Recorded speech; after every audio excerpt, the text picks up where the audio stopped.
Honorable Deputy Chairman, sir, I am here to support this bill, which is very unique in many ways. Sir, we know that the history of management studies in our country dates back to 50s, and the first management institution in our country, as I understand, was a private initiative. It was not a government institution, and it was established first of all in Kolkata. Then in 1960s, as was pointed out by Mr. Rajiv Gowda, the government came into this sector in a more big way, and we had the Indian Institute of Management established first of all in Kolkata and thereafter in Ahmedabad and in Bangalore and all other cities as well.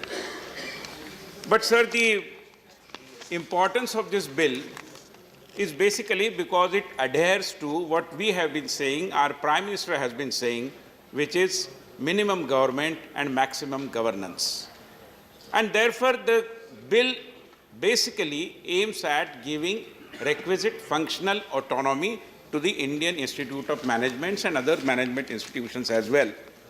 This, I believe, is a departure from the set thinking, from the traditional thinking, where we think that since we are paying, we are the paymasters, we are providing resources, so we will have a bigger say and a control over the management of the institutions. I believe this is a archaic thinking, and we have to enter into the new era with a new thinking, which is why I wholeheartedly welcome this bill.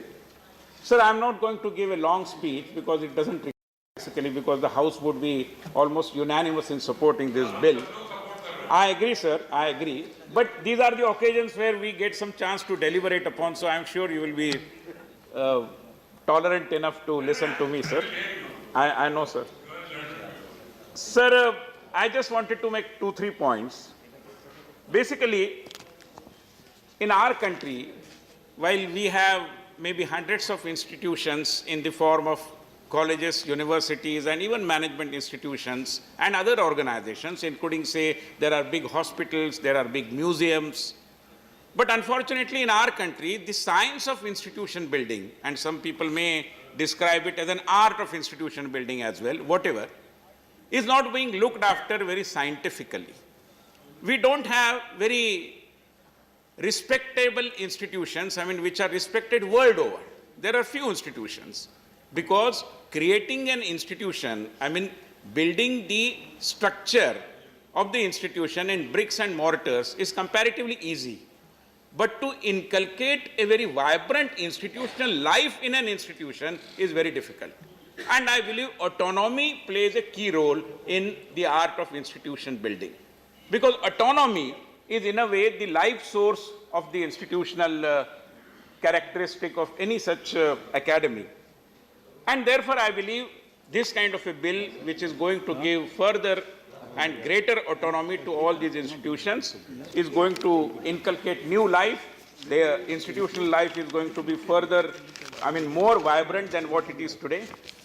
But we also have to be mindful of certain challenges which the management institution sector is facing. Some of the challenges were referred to, and very rightly, by Professor Rajiv Gowda earlier.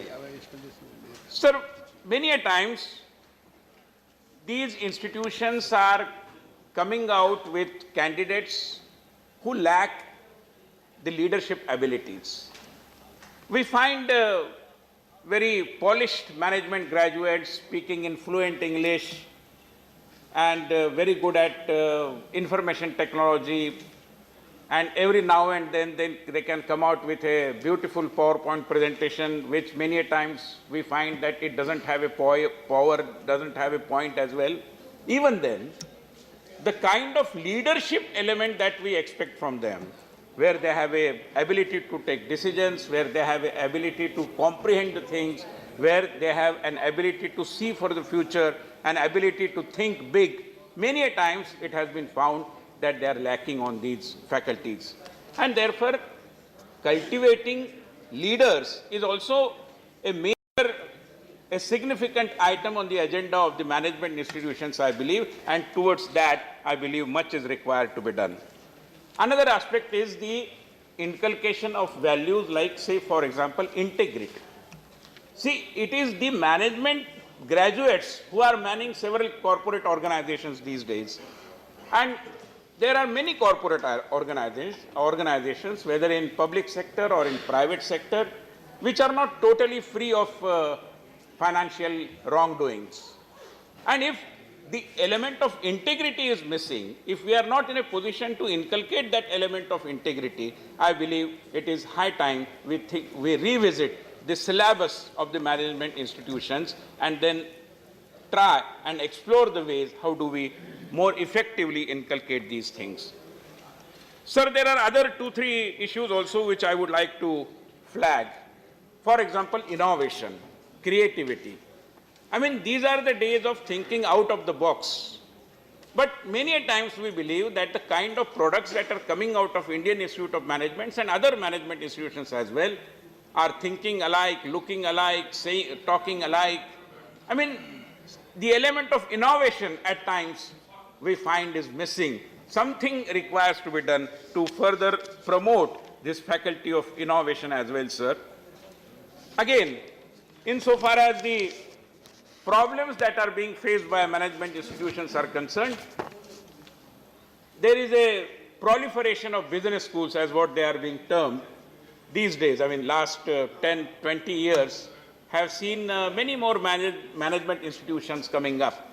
But as I was saying earlier, for example, I come from Mumbai, sir, and the Mumbai University manages Jamnalal Bajaj Institute of Management Studies. Once upon a time, a very renowned organization. But the management of the management institution itself was in shambles, sir. Because the management, again, has to be in a way very democratic, very participative. And therefore, I would take this opportunity in suggesting, while the act has already been set and we are going to deliberate on that and pass it, but at certain further future occasion, can we think of greater participation of the students? I'm happy that there is a scope for participation of the alumnus. That is important. But the present students, they also need to have some say in the management of the institutions. At the same time, the non-teaching staff. Sir, in several universities, colleges, schools, it has been the tradition in our country, unfortunately, to consider non-teaching staff as non-learning. As if they cannot be trained, they cannot be given any kind of a training. Why this should be, I mean, if they have to take the ownership of the institution, they should be made a part of the management. So can we, at some future occasion, think of having the non-teaching members as well? Thirdly, I mean, we are creating some institutions, providing them some resources, some big business house stands behind them, they support them. It's very welcome. But can't we ask a couple of management institutions, at least as an experiment, to take care of some of the schools in villages, for example? Let them take it as a challenge, how to manage that school, say, for example, how to prevent the dropout rate of, say, girls from those particular schools. I mean, they should be asked to have their knowledge gathering or the knowledge creation linked to the problems that the society is facing today. Otherwise, what will happen is that it will become kind of an ivory tower education. I believe the present day problems need to be reflected in the syllabus that the management institutions are teaching, and through that we can have a greater and vibrant and more productive linkage of these institutions with the society of which they are an important part.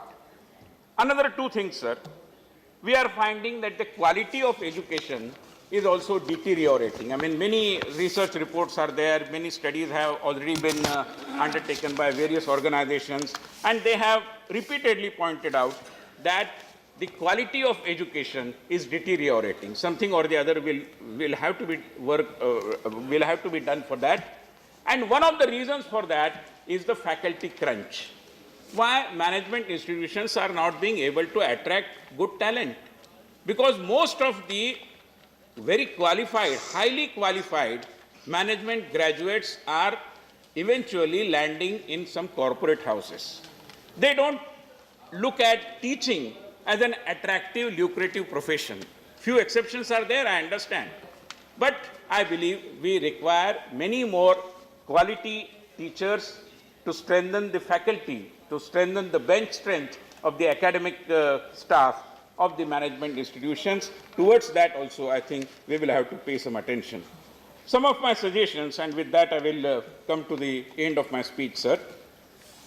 Why can't we think of creating Indian Institute of Managements and the products of these institutions of that level where they can compete with the Indian Administrative Service, IAS, for example. This can be done. I mean, we have to think about that, because otherwise what has happened is the IAS people are enjoying such a unique position. Nobody can touch them. I mean, that kind of atmosphere is there. Unless we put them in competition with the IIM products, with the management graduates as well. And therefore, sir, let us work to create IIM and the management graduates and attach some brand value through greater specialization. For example, there are umpteen number of areas where we require management talent. For example, there are NGOs, voluntary organization, non-profit. Can't we have a specialization in non-profit management, NGO management, voluntary sector management? There are huge temples in our country, but the temple management is not something which we can boast about. Can't we have a temple management course introduced in Indian Institute of Management? Can't we have even our courts, for that matter, sir? If you visit any sessions court, high court, then the things are not something which we can be really taking pride about. I mean, can't we have some kind of a judicial management also? I don't know whether this is the right way of putting this suggestion forward, because judiciary has its own way of working. But still, insurance, cooperative, many more areas are coming, and therefore I believe we have to take all these emerging areas into consideration and provide a right kind of management leadership for which this country is certainly looking for. I mean, the country requires these kinds of management talents, and to that end, I believe there is much to do about. Lastly, sir, these are Indian Institute of Managements. Is there, and can we work towards making them truly Indian? I know in Kolkata, for example, the IIM Kolkata had a long and rich tradition of working on Indian ethos, Bhagavad Gita and management and things like that. I believe Indian civilization, the history of India, and the rich traditions that we have, our culture, we can certainly draw a lot many things from them and come out with an Indian science of management as well. And there are, I'm sure, lot many studies have already been taken by several management researchers, but many more things, I believe, are required to be done. I recall what Mahatma Gandhi had said once upon a time about how to inculcate this Indianness in our education. Once, in writing in Young India in 1924, he had said that my Swaraj, that is self-rule, is to keep intact the genius of our civilization, sir. I want to write, Gandhiji says, new things, but they must all be written on the Indian slate. I would gladly borrow from the West when I can return the amount with decent interest. I believe we can certainly do that. And why I am saying so? Because Indian civilization provides all kinds of knowledge inputs, not only to the world, I mean, not only to India, but to the entire universe, to the world. And there are many people who are coming over here, who are studying Indian civilization, and let us look within and come out with a real Indian science of management. I believe we certainly can work towards that.